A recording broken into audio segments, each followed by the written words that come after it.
We all know that junk food is a part of our everyday lives. It exists pretty much everywhere, sold in just about every store we go to make our purchases, advertised often through commercials on TV. We read about it in books and magazines, and in our homes where we consume it at many points throughout the day. It's often said that junk food is far from very healthy for you, but when enjoyed in moderation, it's not bad at all, gives pleasure to us, and prevents feelings of deprivation within us. The book that I'm going to be reviewing today explores this subject, but, spoiler alert, falls short on it by a long shot. Stay tuned and you'll see what I mean. The book that I'm going to be reviewing today is called The Berenstain Bears and Too Much Junk Food, written and illustrated by Stan and Jan Berenstain, from the well-known Berenstain Bears series of children's books. The story begins with the narration telling us that Bear Country, where our main characters, the Bear family, which consists of Mama, Papa, brother, and sister bear, live, is a happy and healthy place to live. It goes on to explain to us that in addition to having nice homes for the inhabitants to live in, and the weather being good most of the time, but there is also lots of healthy, nourishing food to eat as well. The problem comes in when brother and sister bear have gone into the habit of eating mostly snacks and sweets, which are known as junk food. We see them constantly eating while watching TV at home, watching a movie at the theater, and even eating gumballs from a quarter machine at the mall. One day as Mama Bear was making some bread in the kitchen, she notices that brother and sister bear are raiding a cupboard and taking all kinds of snacks out to eat. She suspects that the cubs are getting chubby, but she takes a closer look at them to help confirm her viewpoint. As quoted in the book, yes, they were chubbier from the side, they were chubbier from the front, and from the back. Well, there was no question about it. Brother and sister were going to have to stop eating all that junk food. So basically, what I'm getting from this moment in the book is that Mama Bear wants her kids to stop eating junk food because she thinks they're getting fat and for no other reason. That certainly can't be the only reason for this, but this concept carries on throughout the book, and I'll continue pointing out this occurrence throughout this review as it happens in this book. Mama Bear takes away the snacks from the cubs and tells them that they should eat healthy, nourishing food instead. Needless to say, the cubs are horrified by this as Mama puts the snacks into the freezer and tells the cubs to forget about them. I'm not sure why Mama thinks putting the snacks into the freezer is going to solve anything. The cubs, or anyone really, could easily access the snacks from the freezer and still be eating them. Papa Bear comes into the house and agrees with Mama, not really knowing what she's talking about. As he says this, he notes that the fridge is out of soda for him to drink, and they need to get more.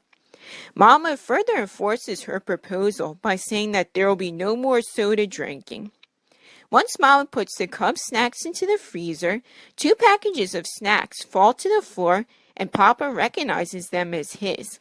He is shocked by this, and the cubs explain to him how Mama wants everyone to eat healthy, nourishing food instead of snacks. Just when Papa leans over to pick up his snacks from the floor, his pants rip and the seat of his pants are wide open. This moment gave me a good laugh as I was reading it. Not only for the moment itself where the pants rip, but I absolutely love the various expressions on the members of the Bear family's faces in the illustration, especially Brother Bear, where it looks like he's trying his hardest not to laugh at this. Joking aside, this moment is another example of the reasoning behind Mama Bear's banning of junk food from her family's diet. Papa Bear has apparently put on some weight eating junk foods, as that's why his pants split open as he leaned over. Being fat should not be the only reason that the consumption of junk food should be cut down, and the message I get here is cutting out junk food as a way of fat-shaming others.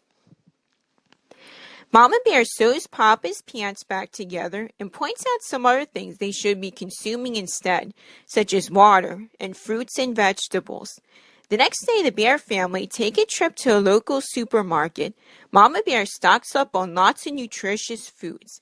While at the line at the checkout, Mama Bear meets the family's physician, Dr. Grizzly, who takes note of all the nutritious food that Mom is planning on buying and compliments her on it. Mama agrees with her, but points out that the rest of her family could use some advice on healthy eating.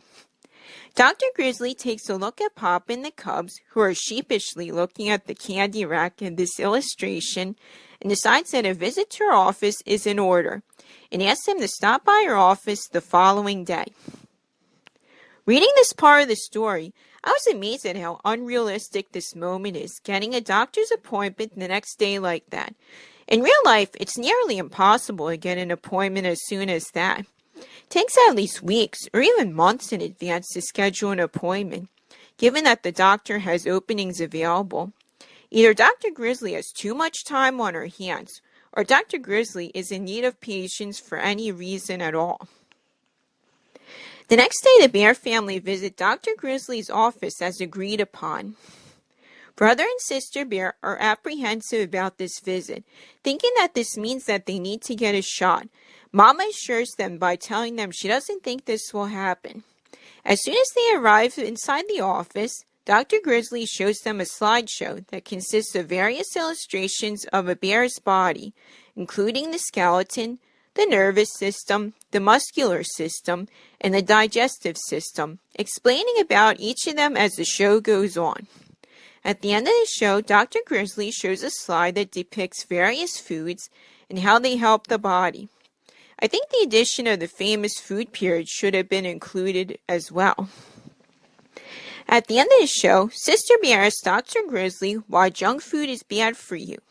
Dr. Grizzly explains how junk food is not very nourishing and they fill you up, meaning your body is not hungry for the food that it truly needs to stay healthy. I think there was a missed opportunity at this moment. While Dr. Grizzly explained how you need healthy food, she could have also explained that while junk food is not very good for you, you can still include it in your diet, but in controlled amounts. Coordinating with the saying, everything in moderation. Not only would it give you some diversion in your eating, but also keeps one from getting feelings of deprivation, as I mentioned in my introduction to this review.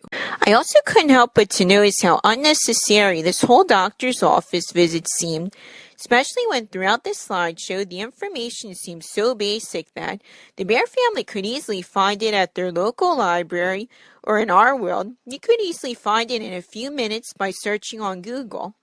I can only imagine how much the copay that Dr. Grizzly charged the Bear family for this visit. As the Bear family leaves the doctor's office, Dr. Grizzly recommends that they exercise in addition to healthy eating. Brother Bear decides to jog home, and the rest of the Bear family, presumably excluding Mama, according to this illustration, join him and jog home. The next scene is pretty much a repeat of the scene from the beginning of the book, where we see Brother and Sister Bear at places such as watching TV, at the movies, and at the mall. But instead of eating food such as corn chips and popcorn, we see them eat healthy foods such as apple slices, frozen yogurt, and nuts and raisins. After a time period of exercise, the Bear family decides to enter a 3-mile marathon being held in their town. They compete with other bears in their families. While they didn't come in first or finish last, they receive a trophy for being the only family to complete the entire marathon. Basically a consolation prize, I think. Once they get home, Papa Bear proposes that they open the freezer and have some of their junk food goodies to celebrate their achievement, but the cubs interrupt him by offering him some carrot sticks and nuts and raisins instead. This moment is another missed opportunity, I think, to enforce the message of everything in moderation I talked about earlier in this review, and give the story a more positive message by letting them have a little bit of the goodies instead of cutting them out completely. Papa Bear takes the healthy foods that were offered, and I like the expression on his face in this illustration, giving the feeling of, if you can't beat them, join them. The end. My final thoughts on this book. I have been a huge fan of the Berenstain Bears book series ever since I was a very small child. However, reading this particular book in the series as an adult, I would have to say that I didn't really enjoy this one at all. My main problem with this book is that it tries to convey the message of healthy eating to the target audience, but in lots of different ways, it misses the mark entirely. When Mama Bear notices that the members of her family are getting fat and decides to get them to stop eating junk food, it gives a not-so-nice message that skinny equals healthy, of fat shaming, and you should never let a single morsel of junk food enter your body in order to be healthy. I feel like this book should convey the message that bodies come in all shapes and sizes, and one-size body is not right for everyone.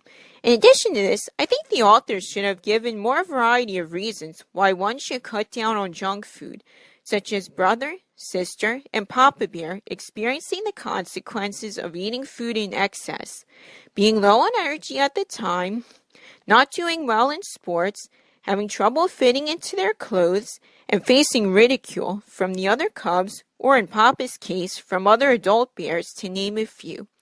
These things should give more motivation to these characters to make changes to their diets and give more positive reinforcement. This story could certainly use a rewrite with these things in mind, I believe. Despite this story being very flawed, the illustrations are fantastic and represent the various moments that happen throughout the story very well, filled with a lot of detail, and the characters are very expressive as well, especially when they make silly-looking expressions. As a child, I always thought that the illustrations of the food, especially the junk food, looked good, just as good as real-life food does. So in the end, would I recommend this book to others? Absolutely not. It does not do a good job in teaching the lesson of having a variety of diet, and I can't help but to notice that the authors seem to be in a preachy mood when they were writing this one, as the overall tone of the story as I read it seems strict and not very lighthearted, especially when it came to Mama Bear's attitude towards her family and their eating habits. There are far better books out there that teach kids about healthy eating and the message everything in moderation. This book may be considered a classic, but it definitely needs a makeover. I hope you enjoyed my review of this book, and if you have any suggestions for future review videos, feel free to leave them in the comments section for me. Thank you very much for watching, and be sure to comment, rate, and subscribe for more videos like this one. Have a nice day, everyone!